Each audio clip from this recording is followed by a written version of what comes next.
Hello, welcome to Limit Studios, where we talk anything and everything entertainment. I'm, of course, the Limit himself, Zeke Lamone, and this is my review for episode 7 of House of the Dragon. Before we get into the review, I'm going to let y'all do one thing for me.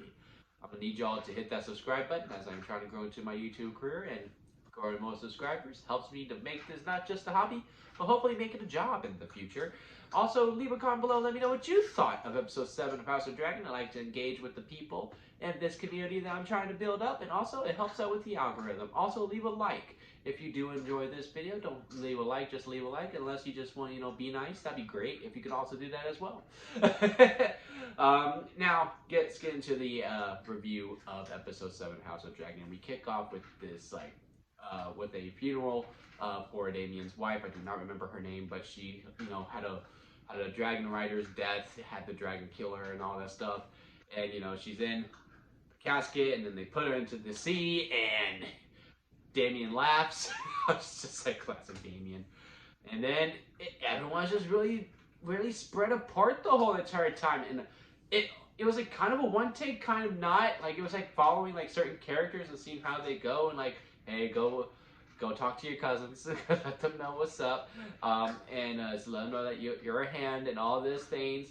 And the flying with the kids, like Aragon is just becoming like a real drunk. And then the brother's name, I don't remember his name. He's a little shit, but he also turned out to be kind of a badass too. We'll get to his scene in a little bit. And then we've had a scene between Viserys and Damien, and it was really nice. It was nice, like Viserys, like, man, I'm almost done. I just really want my family here, brother. Come back to King's Landing. Like, man, this ain't for you. Like, come on, come back to King's Landing. And he's like, no, I'd rather do anything else. And that was that. That was probably the least exciting thing about this episode.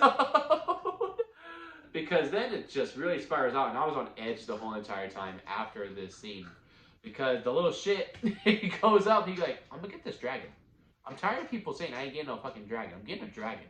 Also, if you hear the chewing, that's my dog. He is eating. He is hungry. And he's like, I'm getting this dragon. I'm going after the big fella.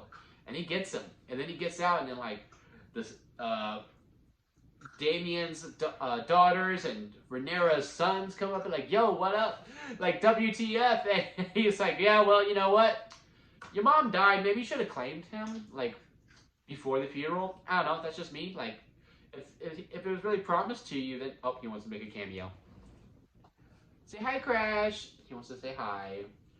And he was like, maybe you should have just, like, claimed him before, because now he has a new rider, and it's me. And then these kids just start jumping this dude, and he held his own. Like, I was worried about him because, like, he was, like, the weaker brother of the two. But no, man, this dude, 4-on-1, and he kicked all of their asses. Like, he just beat them all up. And then he got the equalizer, the rock, and then the other kid was like, I got another equalizer, a knife. And he lost his eye. Like, that's what took him down. It was the addition of a knife, of a 4-on-1 attack. Because even when it was all four of them beating him up at the same time, he still won. And it took the knife for him to finally lose. And then the whole scene after that. The whole entire scene after that. And, like, I don't know what we call it. Like it's not the King's room, it's the Valerian's room. Of, like, because the throne's there and all that stuff, and they're all trying to settle this matter. And, like, all these secrets together. And, well, he called my son's a bastard. And the way Viserys just could not, like, just, like, defend his kids. Like, it was all about Rhaenyra's kids, since that's the heir, and, like, that's the throne. And Alicent just finally boiling over and just having enough. And she was like, no, I want an eye for an eye. I want an eye for an eye. And now, basically, Queen Say means nothing because the king just override her completely. Which, I kind of saw that coming. And I'm kind of ready for Sir Kristen to die because he's just so petty at this point. Like, I was just ready. He goes, yeah, I'll do it, Queen. I'll take a kid's eye out. Like, no problem at all. But, like, that whole entire scene was absolutely phenomenal. I was glued to the screen the whole entire, I want to say 20 minutes, maybe 30. Like, that was absolutely phenomenal. That was Game of Thrones at its finest. Absolute Game of Thrones at its finest.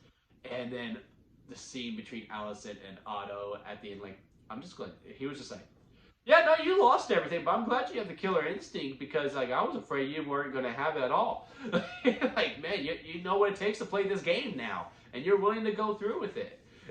Like, you're like, I'm proud of you. Yeah, just go. For Series, he's too nice. He ain't going to do nothing to you. Just say, hey, I was just, trying to look out for my kids, and he's going to be fine. Man, I'm just surprised Series just keeps making it. Like, I'm just like, why won't you die? Like, every episode, I'm just like, is this it? Is this when he finally dies? But no, he still keeps pushing and going. Maybe episode 8 is finally it because man, it really seems like he's about to be done because Otto's on the throne and all this stuff. When I saw the sneak peek, and then I thought Rhaenyra was turning heel. Like they legit happy. I thought she was turning bad because her and Damien's like, look, Damien, I need you. And also finally her and Damien hooked up and like yeah, they got married. Which obviously was going to happen. Like, we all saw that coming, right? Like, that was what we all saw coming from the get-go. You want to be back on camera? Look, now you're on camera. And so that wasn't surprising at all. But then she was like, yeah, no, my husband has to die. And then, like, they had me. They had me. Like, I was like, Rhaenyra, what are you doing? This ain't you. Like, you'll do some stuff, but killing your husband? I don't feel like you would do that, especially after you had this nice conversation with him. But no, it was all a ruse, and he got away, and he's free. But man, his poor mother, the queen who never was, like she was like, Jesus Christ, man, I lost both of my children. Like she was so heartbroken. And no, he got away for free, and her and Damien are now married, and now more war is going to be happening. And I cannot wait. This was absolutely phenomenal episode. So was it good? Hell yeah, it was. And to me, this is the best episode of House of the Dragon so far. And I was nervous going in because I didn't think I would really care about the kids. Now I'm really interested in the war between the kids because, man, they get their hands dirty as so young. And, of course, the battle between Rhaenyra and Alicent. And, I know Alicent gets a lot of flack, and you are supposed to hate her. But I just feel so much sympathy for her because I just see her as like a character like, let's say like you're a super religious person. I mean like a really religious person. Like I don't shy away from it. I'm religious, but I'm not like extreme religious. And some people who are like super religious and like they do all the rules, but they don't get like the recognition they deserve. And other people who do the sins and all that stuff.